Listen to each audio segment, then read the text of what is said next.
औज़ुबिल्लाहि मिनश्शैतानिर्रजीम बिस्मिल्लाहिर्रहमानिर्रहीम अस्सलामु अलैकुम वरहमतुल्लाहि वबरकातुहू। आज हम बात करेंगे बच्चों में ज़ियाबतीस और बच्चे शुगर का मुकाबला कैसे करें। कराची से ताल्लुक़ रखने वाले महर अमराज़ गदूज़ यानी एंडोक्राइनोलॉजिस्ट प्रोफेसर डॉक्टर जमाल रज़ा साहब के एक अंग्रेज़ी में शाये होने वाले इंटरव्यू की आपको उर्दू में मैं आपको सुनाता हूँ कि उन्होंने अंग्रेज़ी में क्या कहा।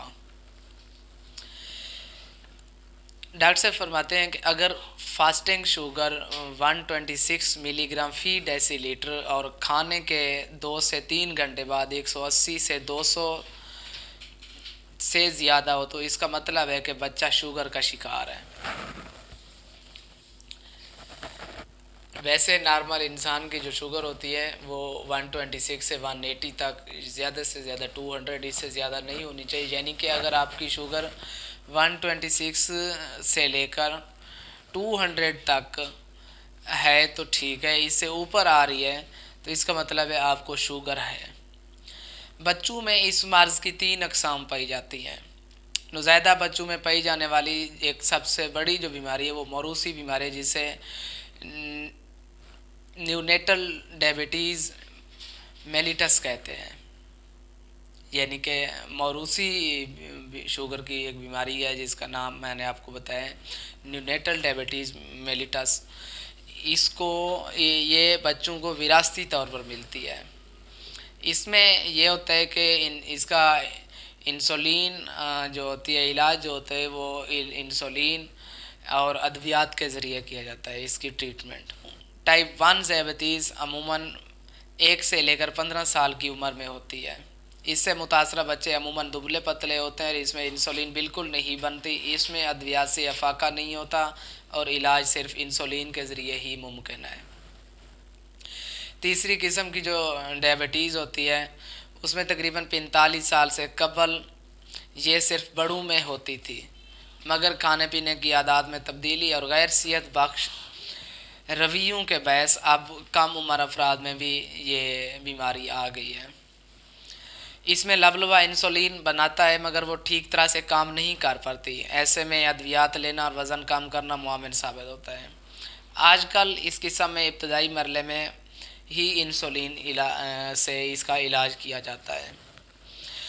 और शुगर में ज़ियाबतीस में शुगर की सतह कम या ज़्यादा हो सकती है। अगर ये मुसलसल ज़्यादा रहे और इस पर काबू ना पाया जाए तो मरीज़ के अंदरूनी अज़ा को नुकसान पहुंचता रहता है। नतीजतन मुस्तकबिल में गुर्दे फेल होना, बसारत ख़त्म होना, फालिज होना, दिल का दौरा पड़ना जैसे मसाइल सामने आ सकते हैं। गुर्दे फेल हो जाएं तो मरीज़ को डायलिसिस का सहारा लेना पड़ता है। शुगर लेवल कम होने की सूरत में मरीज़ को पसीने आते हैं, कमज़ोरी महसूस होती है, चक्कर आते हैं और बाज़ सूरतों में झटके भी लगते हैं। ऐसे में उन्हें कोई मीठी चीज़ खाने या पीने को दी जाती है ताकि हंगामी सूरत हाल में ग्लूकोगोन का इंजेक्शन लगाया जाता है। ये एक हार्मोन होता है जो आम सूरतों में लबलबे से खारिज होकर खून में शुगर की मिकदार के तवाज़ुन को बरकरार रखता है। यह मर्ज़ बच्चों की तालीम को बराह रास्त मुतासर तो नहीं करता, मगर इसके बहस वो जहनी तनाव का शिकार हो जाते हैं जो उनकी तालीमी और दीगर अहम नसाबी सरगर्मियों के लिए नुकसानदेह है।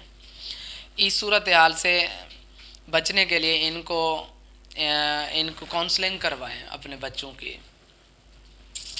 शुगर को नॉर्मल सतह पर बरकरार रखने के लिए रिफ़ाइंड शुगर से इज्तनाब करें, चिकनाइयों का इस्तेमाल करें, खुराक में फल सब शामिल करें और सफ़ेद चावल कम मिकदार में खाएं।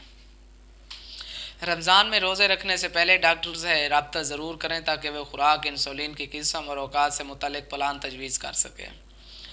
बच्चे या वालिदैन इस हवाले से ख़ुद कोई फ़ैसला ना करें। मुतहरिक तर्ज़ ज़िंदगी अपनाने से इंसुलिन बेहतर तरीके से जज़ब होकर शुगर लेवल को काबू में रख सकती है। इसलिए वालिदैन छोटे बच्चों में खेल कूद और बड़े बच्चों में वर्जिश की आदत हौसला अफजाई करें। वालिदैन और असातिज़ा दोस्त अहबाब को इस मसले से आगाह करें। बाज़ तालीमी इदारों में डॉक्टर भी होते हैं। अगर ऐसा हो तो इन्हीं बच्चों को मेडिकल कार्ड और इससे मुतल्लिक़ तमाम तर सहूलियात फ़राहम करें और इस तरह के पेशेंट को तमाम तर मालूमात से आगाह रखें ताकि तमाम एमरजेंसी में तमाम तिबी सहूलियात मुयस्सर आ सकें। अलामात ज़ाहिर ना हों तो भी बच्चे का शुगर लेवल पर नज़र रखें। इसके अलावा इन्हें मर्ज़ की पेचीदगियों, सेहत पर असरात और इलाज की अहमियत से आगाह करें। जूँ जूँ वो समझदार होते जाएं, इन्हें देखभाल से मुताल्लिक़ सरगर्मियों, इंसुलिन लगाने का तरीका वगैरह का हिस्सा बनाएं ताकि ज़रूरत पड़ने पर वो अपना ख्याल खुद रख सकें। वालिदैन दूसरों के मुफ्त मशवरों पर ध्यान ना दें, वो इलाज से मुतल्लिक़ डॉक्टर की हिदायत पर ही अमल करें। अगर इंसुलिन तजवीज़ की जाए तो इससे गुरेज की बजाय डॉक्टर का साथ दें ताकि बच्चा नॉर्मल के करीब ज़िंदगी गुजार सके। इसके अलावा शुगर लेवल चेक करते रहें और फॉलो अप को की अहमियत को नज़रअंदाज ना करें। ये तो एक डॉक्टर साहब का मुकम्मल एक इंटरव्यू था डॉक्टर जमाल रज़ा साहब का, क्योंकि जैसे उन्होंने एक अपने इंटरव्यू में लिखा, अपना इंटरव्यू दिया, वैसे लफ्ज़ टू लफ्ज़ उसकी ट्रांसलेशन करनी थी। इसमें कोई अपनी तरफ से कोई तब्दीली नहीं होनी चाहिए थी। अब इसमें होता ये है कि एलोपैथिक में इंसुलिन होती है, होम्योपैथिक में एमरजेंसी बहुत सारी मेडिसिन हैं जिसकी वजह से जिनके साथ फौरी तौर पर शुगर को कंट्रोल किया जा सकता है। अगर शुगर लो हो जाए तो बहुत सारी मेडिसिन हैं, लेकिन उस वक्त आपको चाहिए कि आपके पास जो भी तरीका है इलाज, उस वक्त जो भी प्रैक्टिशनर हो, करीबी डॉक्टर हो, चाहे वो होम्योपैथिक हो चाहे वो एलोपैथिक हो, आपको फौरी उसके पास जाना चाहिए। दूसरा, डॉक्टर साहब फरमा रहे थे कि जो मौरूसी बीमारी होती है शुगर की बच्चों में, उसके लिए सिर्फ इंसुलिन ही इलाज है या दवाइयाँ वो सारी ज़िंदगी इस्तेमाल करनी पड़ती हैं। लेकिन मैं बताता चलूँ कि होम्योपैथी ऐसा तरीका इलाज है जिसमें मौरूसी बीमारियाँ, चाहे वो कोई भी हो, थैलेसीमिया की मौरूसी बीमारी हो, शुगर की मौरूसी बीमारी हो, उसमें 90% तक रिकवर किया जा सकता है कि वो दोबारा आने वाली नस्लों में नहीं होती। और शुगर को अगर सही तहकीक और सही रिसर्च और सही वजह जान के शुगर की मुकम्मल केस टेकन करके अगर होम्योपैथिक काबिल डॉक्टर आपको ट्रीटमेंट करे आपकी, तो शुगर एक काबिल इलाज मर्ज़ है जिससे छुटकारा हासिल किया जा सकता है। इसके लिए बहुत सारे लेक्चर्स होम्योपैथिक डॉक्टर्स के भी हैं और शायद नेक्स्ट का भी हुआ तो शुगर पे मैं डिस्कस करेंगे हम। तो आज तक के लिए इतना ही। Thank you so much. अब हमारे चैनल को सब्सक्राइब कीजिए, लाइक कीजिए, बेल आइकन प्रेस कीजिए ताकि हमारी आने वाली हर वीडियो आपको मिले। हम कोशिश करते रहेंगे कि आपको, ज़रूरी नहीं है कि हम एक होम्योपैथिक डॉक्टर हैं सिर्फ होम्योपैथी ही बताएं। जितने भी डॉक्टर्स हैं, MBBS डॉक्टर्स हैं, FCPS हैं, हकीम हैं, हुक्मा हैं, जो क्वालिफाइड पर्सन है वो इंसानियत की खिदमत के लिए बैठे हैं और तमाम तरीका इलाज बिल्कुल ठीक है। ये बिल्कुल तरीका गलत है कि कोई होम्योपैथिक डॉक्टर कहता है कि मैं होम्योपैथिक डॉक्टर हूँ, मैं बिल्कुल ठीक हूँ, मेरे अलावा हकीम गलत हैं, MBBS डॉक्टर्स गलत है। नहीं, बिल्कुल गलत है।